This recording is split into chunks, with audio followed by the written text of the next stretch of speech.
গাড়ি থেমেছে একটা বড় শপিং মলের সামনে। সেই একই মল এটা। পার্টির কেনাকাটার জন্য ওরা সবাই এসেছিল যেখানে। কিন্তু এখানে কি কাজ? তুষি তাও কিচ্ছু জিজ্ঞেস করলো না। ঠোঁট গোজ করে কপাল কুঁচকে রাখলো। স্বার্থর সাথে ওর কোনো কথা বলার ইচ্ছে নেই। থাকবেও বা কেন? ওদিকে আইরিনের সাথে বিয়ে ঠিক করে এখন তার সাথে ঘুরতে আসা হচ্ছে। চরিত্রহীন লোক। অথচ তুষি ভেবেছিল লোকটা যাই হোক যেমনই হোক চরিত্র ভালো। কিন্তু এসব কি? স্বার্থ তক্ষুনি ওর পাশের দরজা টেনে খুলল। কেমন তেরা বেঁকা প্রশ্ন ছুড়ল। নিচে নামবে না কোলে করে নামাবো? দাঁত খিটমিট করে নামলো তুষি। গজগজ করে শুধালো। এখানে কেন এসেছি? স্বার্থ উত্তর দেয় না। চট করে ওর হাত ধরে টেনে ভেতরে নিয়ে গেল। ওই লম্বা লম্বা কদমে তাল মেলাতে তুষি থুবড়ে পড়তে ধরল দুবার। একটা বড় শোরুমের ভেতরে ঢুকলো স্বার্থ। অমনি সেলস গার্ল এগিয়ে এলো। ইয়েস স্যার, কি দেখতে চান? পার্টি বা ক্লাসিক কিছু? ও বলল। আমি দেখছি। Sure sir. স্বার্থ এক হাতে তুষিকে ধরে রাখে, অন্য হাতে এক একটা হ্যাঙ্গারের জামা ধরে ধরে সেলস গার্লের কাছে দেয়। তুষি ভীষণ তাজ্জব হয়ে পড়ল। বিটকেলটা কার জন্য কিনেছে এসব? ওদিকে সেই মেয়েটা জামাই ঢেকে গেছে। চোখ ঝাপটে ঝাপটে দেখছে সে। এত জামা কিনবে নাকি শুধু দেখার জন্য নিল? স্বার্থ তুষিকে বলল। যাও সবগুলো ট্রায়াল দিয়ে এসো। ও অবাক হয়ে বলল। আমি আমি কেন যাব? তোমার জন্য কিনেছি, তুমি যাবে না? কি? আমার আমার জন্য এত কাপড় কিনতে কে বলেছে আপনাকে?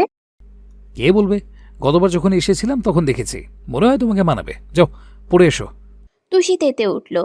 সাজলামো নাকি? বললেই হলো। আমি স্বার্থ ঝট করে কানের পাশে এসে ফিসফিস করে বলল। তোমার গায়ের জামা ভেজা, আমাকে খেপালে কিন্তু ব্লেজার নিয়ে যাব, তখন কি করবে? তুষি রেগে রেগে বলল। দুর্বলতার সুযোগ নিচ্ছেন? কিসের সুযোগ নিচ্ছি সেটা সময় বলবে। এখন যাও। সেলস গার্ল বলল। ম্যাম, আপনি আমার সাথে আসুন। তুষি মেজাজ খারাপ করে চলে গেল। স্বার্থ বসলো ওয়েটিং জোনে। 2 মিনিটের মাথায় বেরিয়ে এলো মেয়েটা। একটা কালো জামা গায়ে গোমরা মুখ করে দাঁড়ালো। স্বার্থ ওর পা থেকে মাথা অবধি দেখলো বাঁকা চোখে। পরপর উঠে গিয়ে দাঁড়ালো সামনে। ফট করে তুষির ঝুঁটি বাঁধা চুলগুলো খুলে দিল টেনে। বলল। Now you look better. Tushi চোখ পাকায়। জেদ নিয়ে হাত তুললো খোপা করতে। স্বার্থ কবজি চেপে ধরলো অমনি। চুল বাঁধবে না, খবর আছে তাহলে। তুষি হাতটা মুচড়ালো। ছাড়ুন, দেখছে সবাই। স্বার্থ হাত ছাড়ে। পেছন থেকে মেয়েটি বলল। স্যার, ম্যাম শুধু একটা ড্রেস ট্রায়াল দিয়েছে, বাকিগুলো দিতে চাইছে না। ফোঁস করে শ্বাস ফেলল সে। জোর করলো না। বলল। আচ্ছা আপনি সবগুলো প্যাক করে দিন। তুষির ঠোঁট হা হয়ে গেল। সবগুলো? এখানে তো প্রায় 20টার মতো জামা। এত জামা দিয়ে ও কি করবে? হড়বড় করে বলল। না, শুনুন। এত জামা আমি শুনুন। মেয়েটি ওর কথা শুনল না। নিজের মতো ব্যস্ত হলো শপিং ব্যাগ নিয়ে। স্বার্থ ততক্ষণে বিল মিটিয়ে ফেলেছে। সেই আবার তুষির হাতটা ধরে অন্য হাতে প্যাকেট তুলে বেরিয়ে এলো সে। কিন্তু মেয়েটা এই বিস্ময় থেকে বের হতে পারল না। খুব আশ্চর্য চোখে বলল। কেন কিনলেন এগুলো? এতগুলো জামা দিয়ে আমি কি করব? পড়বে।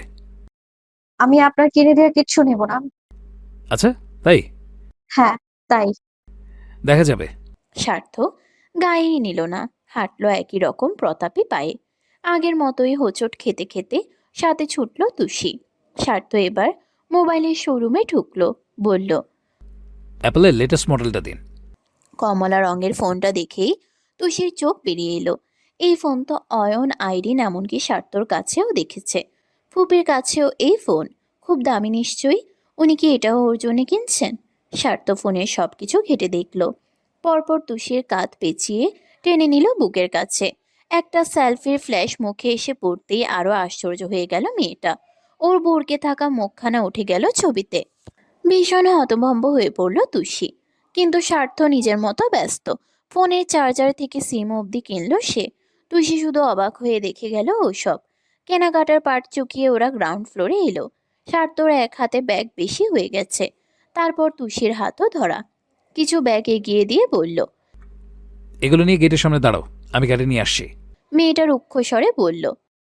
এই ফোন কার জন্য কিনেছেন? এইটা একটা প্রশ্ন? তোমার জন্যে।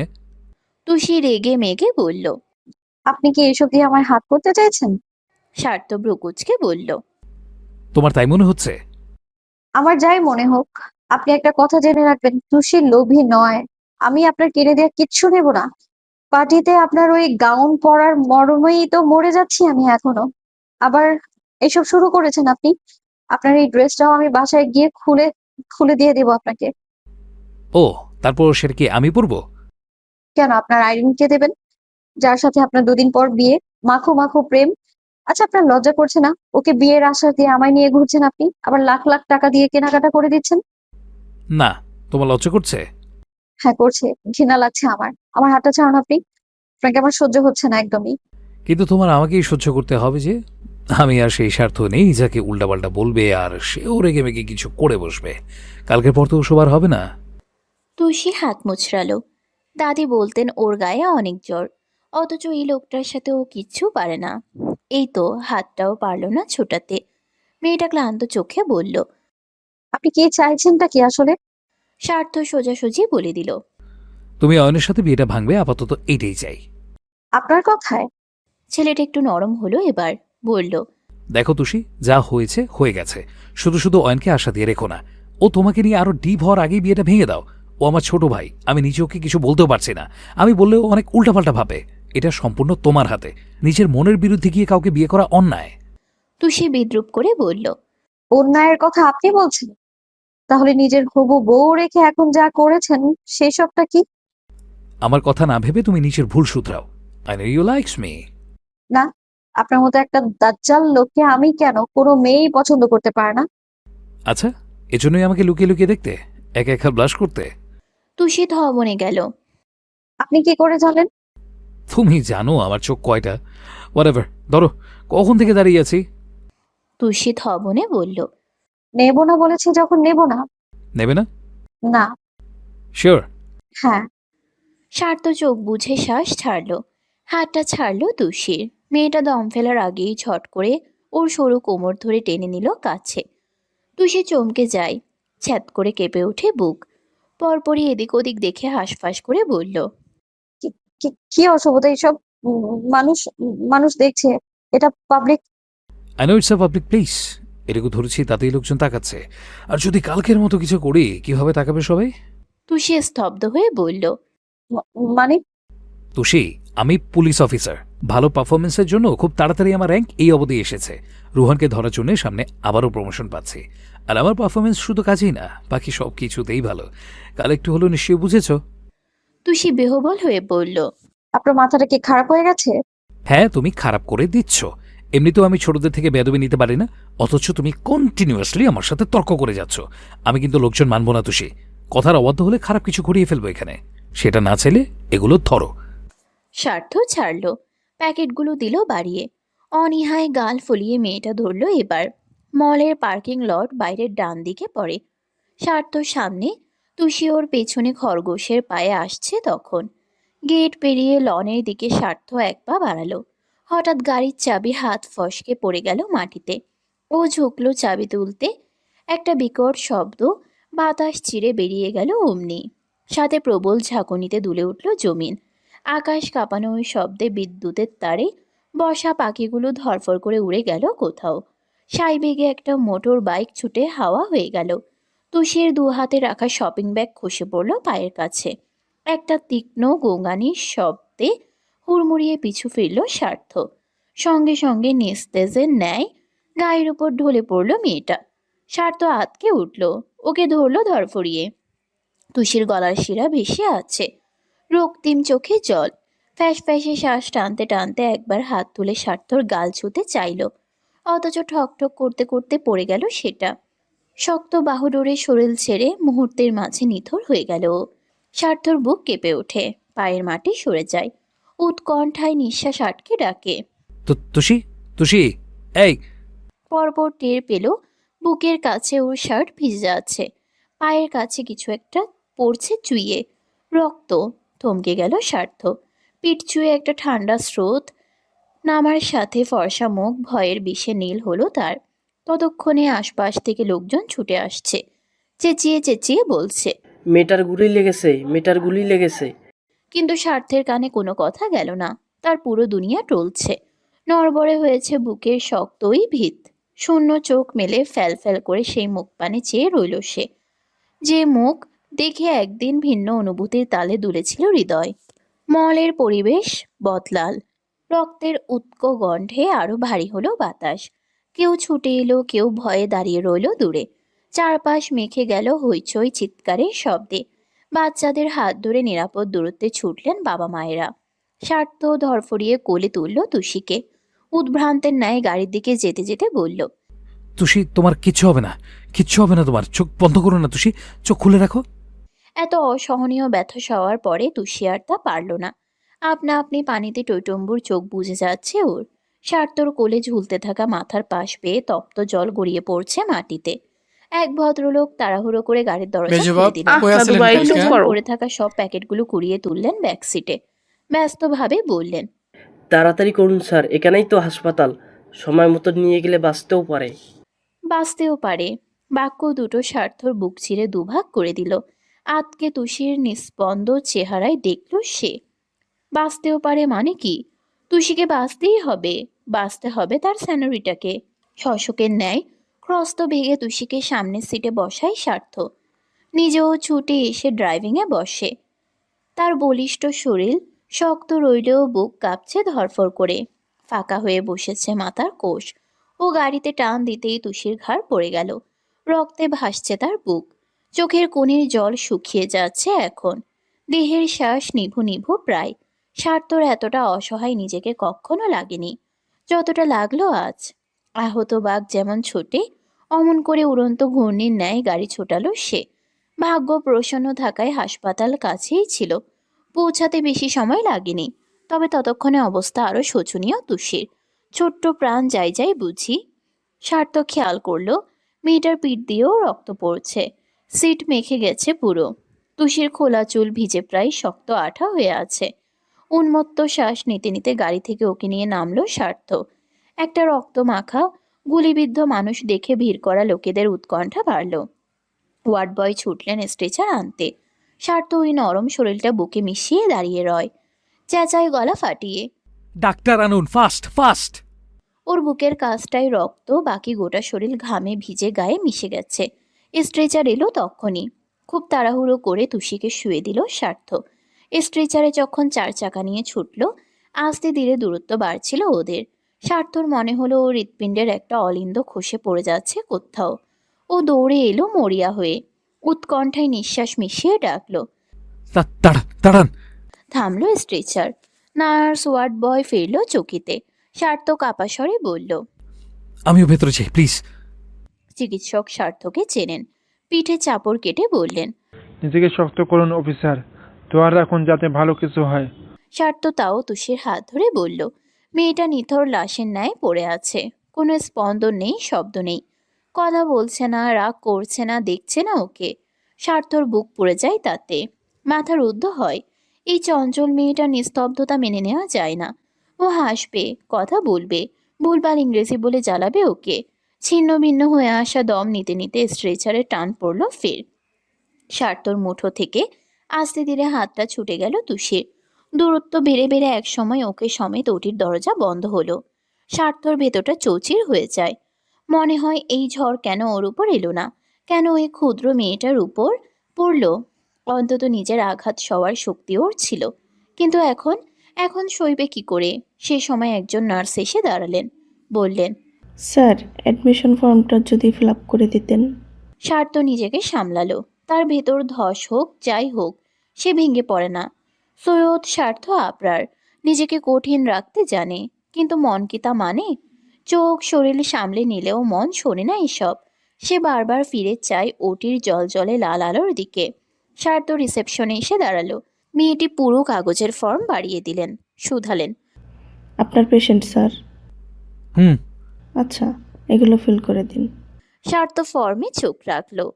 জিভে ঠোঁট ভিজিয়ে একে একে লিখল। নাম মেহেরিন রহমান তুষি। জন্ম তারিখ 28/04/2005 ইং। উচ্চতা 5 ফুট 3 ইঞ্চ। একে একে ফোন নম্বর থেকে শুরু করে সব লেখার পর এক জায়গায় এসে হাতটা থেমে গেল ওর। রোগীর সাথে সম্পর্ক। স্বার্থর মুখটা কাট হয়। শ্বাস টানে ফের। পরপর একদমে লিখে দেয় স্বামী। অপারেশন থিয়েটারের বাইরের আলোটা জ্বলছে এখনো। সারা করিডোরে কেবল কান্নার শব্দ, চোখের জল, হাহাকার আর এক একটি প্রার্থনায় গোটা কক্ষ যেন দ্বিগুণ ভারী আজ। রেহিনুমা ফোপাচ্ছেন, তনিমার বুকে মাথাটা মিশে গেছে। গুনগুন করে কাঁদছেন হাসনাও। ইউষা মাকে সামলাবে না নিজেকে গুলিয়ে ফেলছে সব। কারো চোখের জলের কোনো বিশ্রাম নেই। সাইফুল নির্বাক হয়ে মাথা নুইয়ে বসে আছেন। শওকত অস্থির চিত্তে হাঁটছেন আর কারোর সাথে ফোনে কথা বলছেন। সেও আর্মি জীবনে যত বড় বড় মানুষের সাথে তার আলাপ ছিল সকলকে ফোন করে বলছেন গুলি করতে আসা ক্রিমিনালদের ধরার জন্য, প্রশাসনকে বিশেষভাবে চাপ প্রয়োগ করতে। ওপাশ থেকে কি বলা হলো কেউ শুনেনি। শওকত ফোনের লাইন কেটে শ্বাস ফেললেন দুবার, পরপর ঘাড় ঘুরিয়ে চাইলেন অদূরে দেওয়ালে হেলান দিয়ে দাঁড়িয়ে থাকা স্বার্থর দিকে। সোজা কাঁধ, কপালে ভাঁজ, শক্ত পিঠ, মেঝেতে আনত দুই চোখ ফেলে থমকে আছে সে। শওকতের মন চাইছে টেনে দুটো চড় মেরে আসতে। কেন এভাবে অয়নের উপর দিয়ে মেয়েটাকে নিয়ে বের হতে হবে? এতই যদি অধিকার বোধ, তাহলে আবার ঘটা করে আইরিনের সাথে বিয়ের কথা বলেছিল কেন? তুষির যত ভোগান্তি সবই কুলাঙ্গারের জন্য। কিন্তু তিনি কিছু বললেন না। হাঁ করলেই স্বার্থ বেয়াদবি করে, বাঁকা উত্তর দেয়, খোঁচায় তার অতীত নিয়ে। এসব আর ভালো লাগে না এখন। তক্ষুনি করিডোরে কটা পায়ের শব্দ শোনা গেল। কয়েকজন পুলিশ লোক সহ শরীফ আলগোছে পাশে এসে দাঁড়ালেন। ডাকলেন ধীরে। স্যার। মলিন চোখ ঘুরিয়ে ফিরল স্বার্থ। কপালে ভাঁজ হাওয়া হলো অমনি। কোনো খবর? শরীফের হাতে ল্যাপটপ, চাপা স্বরে বললেন। এদিকে একটু আসুন। ওরা এসে থামলো একটা নিরিবিলি কোণে। 4-5 জন মিলে গোল হয়ে দাঁড়ালো। শরীফ ল্যাপটপ মেলে দেখালো। এটা মলের বাইরে সিসি ক্যামেরার ফুটেজ। তারপর ব্যস্ত হাতে প্লে করলো সে। একটা নীল কালো বাইকে 2জন হেলমেট পরা ছেলে হাওয়ার মতো এলো, থামলো, তারপর একটা বুলেট ছুঁড়ে সাই বেগে পালালো কোথাও। স্বার্থ তৎক্ষণাৎ বলল, পস পস। তড়িঘড়ি হাতে button টিপল Sharif. Playback and slow. শরীর টেনে পেছনে নেয়। ভিডিও চালু হয় ফের। বন্দুক তাক হয়। স্বার্থ চাবি তুলতে ঝুঁকলো আর সাথে সাথে গুলিটা গিয়ে লাগলো তুষির বুকে। ও তাজ্জব হয়ে বলল, এর মানে গুলির নিশানা আমি ছিলাম। শরীফের চোখ বড় হয়ে গেছে। ব্যাপারটা তিনি খেয়াল করেননি। দেখা দরকার। দেখেছিলেন। খুব আশ্চর্য হয়ে বললেন, কিন্তু স্যার, এমন কে করতে পারে? রিসেন্ট কেসগুলোয় তো ওরকম কাউকে। শরীফ ভাবতে ভাবতেই চটক কাটার ন্যায় নড়ে উঠল হঠাৎ। স্বার্থ একই সময় চাইল ওর দিকে। স্যার। রুহন। মাই গড স্যার, ওই শুয়োরটা জেল থেকে পালিয়ে তাহলে এইসব প্যাস করছে। আস্তে শরীফ, কাকপক্ষে কেউ বুঝতে দেয়া যাবে না আমরা রুহনকে সন্দেহ করছি। আপাতত বাইক ট্রেস করো, কান টানলেই মাথা ঠিক হাতে আসবে। শরীফ এবার বুক ফুলিয়ে বলল, স্যার, আমি জানতাম আপনি এটাই বলবেন, সেই জন্য আগে ভাগেই বলে দিয়েছি। গুড, আপনাদের আর এখানে আসতে হবে না। কিছু জানলে আমাকে ফোন করবেন। বলতে বলতে স্বার্থ পিছু ফিরল। অমনি চিতার বেগে পায়ের উপর ঝাঁপিয়ে পড়ল কেউ। ক্ষুব্ধ চিত্তে দুহাত দিয়ে ওর শার্টের কলার টেনে ধরল অয়ন। হিস হিসিয়ে চেঁচালো। হাউ ডেয়ার ইউ ভাইয়া, হাউ ডেয়ার ইউ। স্বার্থ হক চকালো প্রথম দফায়। ভরকে গেল বাকিরাও। শরীফের চোখ রীতিমতো ছিটকে এলো বাইরে। এটা স্যারের ছোট ভাই না? স্বার্থ শান্ত চোখে একপর কলারের দিকে দেখল, পরপর অয়নের মুখের দিকে। শরীফকে বলল, আপনি এখন যান। Okay sir. শরীফ মাথা নুয়ে চলে গেল। পিছু নিল বাকি পুলিশের লোকেরা। স্বার্থ খুব ঠান্ডা চোখে ভাইয়ের দিকে ফিরল এবার। সেভাবেই বলল। এটা হসপিটাল। অয়ন চিরবির করে বলল, হসপিটাল মাই ফুট। আমি জানতে চাই তুমি কেন তুষিকে ওভাবে নিয়ে গেছিলে? ওর আজ আমার সাথে বের হওয়ার কথা ছিল, তাহলে মৃত্যুকে দিয়ে ওরকম একটা নোংরা খেলা খেলতে তোমার একটুও বাধলো না? স্বার্থ উত্তর দিল না। অয়নের হাত দুটো কলার থেকে ছাড়িয়ে নিল। নিশ্চুপ পাশ কাটাতে গেলেই বাহু টেনে ধরল অয়ন। তেড়ে এসে পথরোধ করল ফের। কোথায় পালাচ্ছ তুমি? যা করেছো তা নিয়ে মুখ দেখানোর ক্ষমতা নেই, তাই না? অয়ন, এখন এসব বলার সময় নয়। তুষি সুস্থ হোক, তারপর কথা হবে। অয়ন আরো রেগে গেল এতে। তোমার তুষির সুস্থতা নিয়ে ভাবতে হবে না, সেজন্য আমি আছি। তোমার কি মনে হয় না ওর আজকে এই অবস্থার জন্য তুমি দেয়? তুমি ওকে সাথে না নিয়ে গেলে বের হলে ওর নিশ্চয় আজ গুলি লাগতো না। স্বার্থর মুখটা থম ধরে গেল। শুকনো ব্যথারা কামড়ে ধরল বুক। কথাটা ঠিক, গুলিটা ওর ভাগের ছিল। তুষিকে এভাবে না নিয়ে এলে মেয়েটা তো সুস্থ থাকতো আজ। অয়ন তেজে আগুন হয়ে বলল। চুপ করে আছো কেন? এখন তোমার ওসব বড় বড় বলি কোথায় ভাইয়া? আচ্ছা, নিজেকে কি ভেবে বসেছো তুমি? যখন যা মন চাইবে তাই করবে, সব তোমার ইচ্ছা মাফিক হবে। অন্য একটা মেয়ের সাথে বিয়ে ঠিক হওয়া সত্ত্বেও আমার উডবি ওয়াইফ নিয়ে টানাটানি করতে তোমার লজ্জা করে না? স্বার্থ ক্লান্ত শ্বাস ফেলল। আবার পাশ কাটাতে গেলে অয়ন পেছন থেকে হুঙ্কার দিয়ে বলল। তুষির থেকে 100 হাত দূরে থাকবে ভাইয়া। ফিরল সে, কপাল কুঁচকে বলল। তোর কথায়? হ্যাঁ, আমার কথাই। ও আমার হবু স্ত্রী। আর আমি ওর বর্তমান। অয়ন স্পষ্ট গলায় বলল। সে বিয়ে মিথ্যে, অবৈধ। তুমি তো বলেছিলে তুমি তুষিকে মানো না। সেটা আমার আর তুষির ব্যাপার। না, তোমাদের কোনো ব্যাপার নেই। ইটস জাস্ট লাভ হার ইগোয়ে। হাসপাতালের বাকি লোকজন তাকিয়ে তাকিয়ে দেখছিল। স্বার্থর ধীর স্বর কানে না গেলেও অয়নের চেঁচামেচিতে ব্যাপারটা নিয়ে উৎসুক তারা। শওকত ছুটে এসে বললেন। কি হচ্ছে কি? এটা কি ঝগড়ার জায়গা অয়ন? বাবা, তোমার বড় ছেলেকে বোঝাও। সে কেন আমার আর তুষির মাঝে আসছে? ওকে তুমি তুষির থেকে দূরে থাকতে বলো। শওকত নাক ফুলিয়ে ছেলের দিকে চাইলেন। কিছু বলতে গেলে স্বার্থ শুনল না, চলে গেল তেজি পায়ে। অয়ন রেগেমেগে বলল। দেখলে ওর ব্যবহার? দেখলে ওর এই জেদের জন্যই আমার তুষি আজ এই অবস্থা। শান্ত হও, এসব পরে দেখবো, চলো বসবে। জামিল এলো কিছু সময় পর। হাঁপাতে হাঁপাতে গিয়ে দাঁড়ালো বন্ধুর পাশে। উদ্বিগ্ন হয়ে শুধালো। কি অবস্থা রে স্বার্থ? জবাব দিলেন শওকত। এখনো কিছু বলেনি? কোত্থেকে কি হয়ে গেল? খবরটা শোনার পর আমার মাথায় কাজ করছিল না। এই তো পরশু মেয়েটা পার্টিতে কি সুন্দর হেসে খেলে বিড়াল দেখলাম। স্বার্থর চোখে অমনি সেদিনের ছবিগুলো একে একে ভাসলো। একটা শুভ্র পরীর মতো তুষি যখন তার সামনে এসে থামলো, চোখে চোখ রাখলো। মুহূর্তের জন্য নিজের শ্বাস প্রশ্বাস খুয়ে বসেছিল সে। পিঠ বেয়ে নেমে যাওয়া দুধসাদা সফেদ স্রোতটা স্পষ্ট টের পেয়েছিল সেদিন। স্বার্থ ঢোক গিলল। মরা মানুষের মতো শুধু নয়নজোড়া ফেলে রাখলো ওটির দিকে। জামিল বাড়ির সবার দিকে তাকালো। ইস, কি অবস্থা! জয়নবের চেহারার বার্ধক্য যেন ঘন্টায় আকাশ ছুঁয়ে ফেলেছে। রোকসানা নাসির বিপদ শুনে থাকতে পারেননি। রাগারাগি ভুলে এসেছেন এই কিছুক্ষণ হবে। ভাবি মা পরিজনদের সামলাতে চাইছেন তারাও। জামিল ইউসার দিকে চাইল। জর্জেটের ওড়নাটা গলার সাথে মাথায় তুলে পেঁচানো। কাঁদতে কাঁদতে চোখ ফুলে গেছে, নাকটা টকটকে লাল। আস্তে করে পাশে গিয়ে দাঁড়ালো সে। ইউসা তাকায় না, চিবুক গলায় মিশিয়ে ইচ্ছে মতো কাঁদে। পকেট থেকে রুমাল বের করে এগিয়ে দিল জামিল। ইউসা অমন নুয়ে থেকেই মাথা নাড়ল দুপাশে। নিঃশব্দে বোঝালো লাগবে না। সবুজ এব্রন পরা সার্জন বাইরে এলেন তক্ষুনি। হাতের গ্লাভস রক্তে একাকার। মাস্ক খুলতেই দেখলেন কতগুলো চোখ উদ্গ্রীব হয়ে চেয়ে তার পানে। স্বার্থ এগোতে নিল, অয়ন বাধা দেয়। নিজের পেটানো শরীরটা নিয়ে মুখের সামনে পিঠ ফিরিয়ে দাঁড়িয়ে থাকে। স্বার্থকে পেছনে ফেলে বোঝায় তুষির খবর জানাতেও ওর অধিকার সবার আগে। সাইফুল উতলা হয়ে বললেন। আমার মেয়ে অবস্থা ভালো নয়। আতকে উঠল সকলে। মুখগুলো শুকিয়ে গেল রক্ত শুষে নেওয়ার মতন। স্বার্থ অয়নের থেকে লম্বা, তাই ও সামনে এসে দাঁড়ানোয় তার খুব বেশি অসুবিধা হলো না। অয়নের মাথা ছাপিয়ে ওর দিকেই তাকালেন সার্জন। সরাসরি বললেন। অফিসার, আপনি পুলিশের লোক, আপনি বুঝবেন। থ্রো অ্যান্ড থ্রো বুলেট, খুব কাছ থেকে গান শাট। বুলেট একদম বুকে ঢুকে পিঠ ছিঁড়ে বেরিয়ে গেছে। বুঝতেই পারছেন, এরকম কেসে বাঁচা সম্ভব না 20% থেকে 40%। স্বার্থর মুখ ফ্যাকাশে হয়ে গেল। শক্ত পিঠটা ছেড়ে দিল দেওয়ালের সাথে। রেহনুমা আল্লাহ বলে এক চিৎকারে স্বামীর গায়ে ঢলে পড়লেন। জ্ঞান হারালেন চোখের পলকে। সবাই ওনাকে সামলাতে ব্যতিব্যস্ত হলো।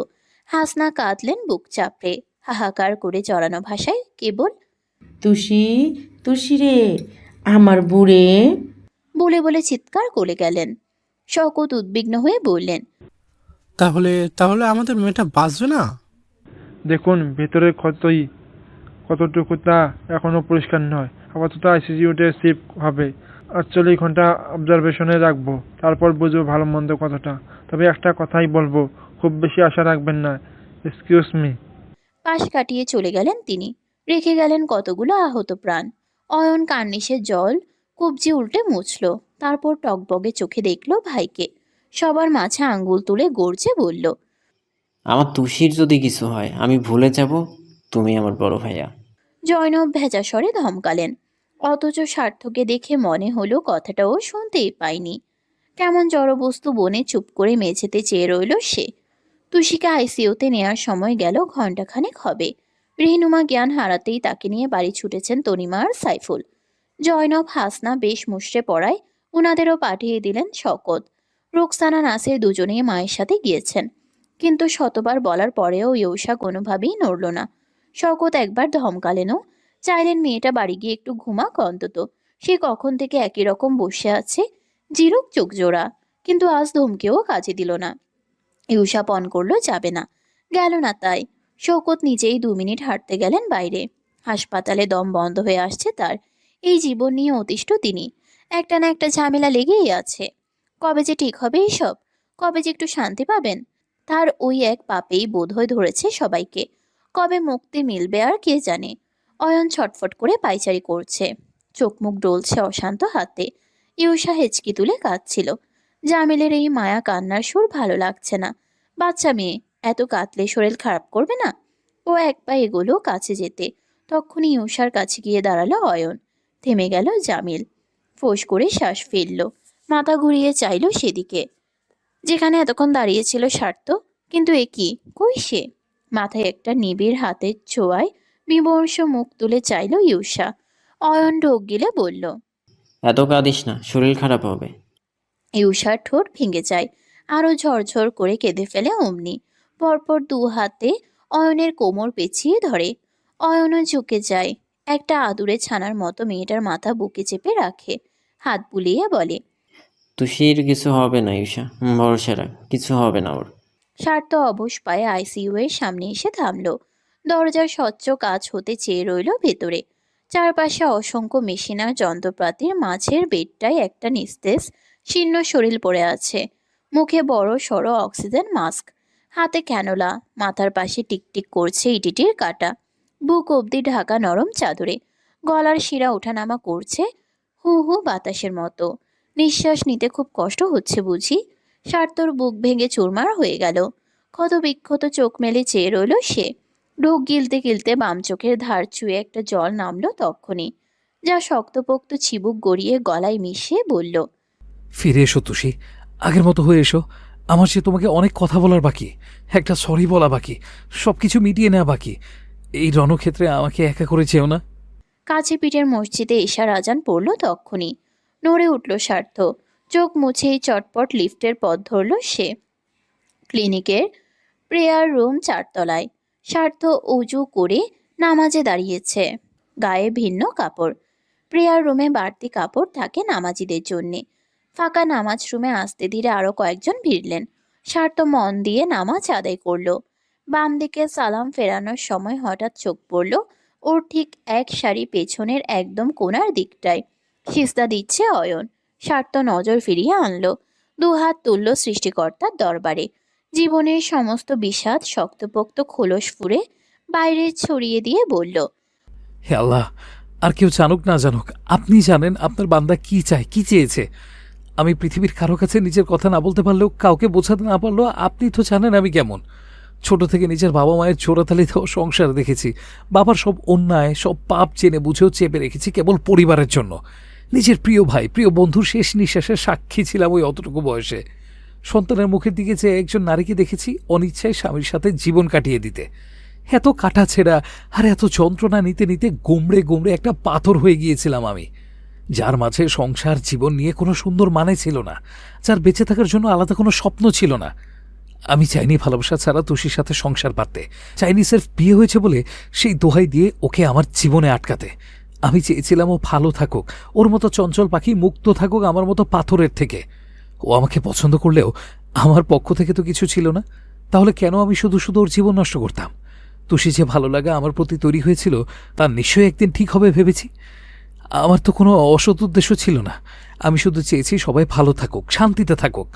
অথচ সেদিনও যদি বুঝতাম আমি কি চাই, এই ভুল আমি করতাম না। আপনার পরিকল্পনার কাছে আমি তুচ্ছ। আমি পারিনি।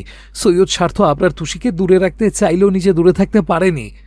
আপনি তো জানেন একজন পুলিশ অফিসার হিসেবে সারা জীবন আমি ন্যায়ের পথে চলেছি, কোনোদিন কোনো অন্যায়কে প্রশ্রয় দিইনি, অপরাধীকে ছাড় দিইনি, কখনো কখনো কারো উপর জুলুম করিনি। নিজের রক্ত ঝরিয়ে হলেও চেষ্টা করেছি প্রতিটা মানুষকে ন্যায় পাইয়ে দিতে। সারা জীবন আপনার কাছে আমার মায়ের সুখ চেয়েছি, ছোট মায়ের মেয়েকে খুঁজে পেতে দোয়া করেছি, আর চেয়েছি আমার বাবার হেদায়েত। আপনি সব দিয়েছেন, কিন্তু এই প্রথমবার আপনার কাছে আমি নিজের জন্য চাই, সম্পূর্ণ আমার জন্য চাই। আমার তুষিকে ফিরিয়ে দিন, আমার আয়ু ওকে দিন, তাও ওকে আমার কাছে দিন।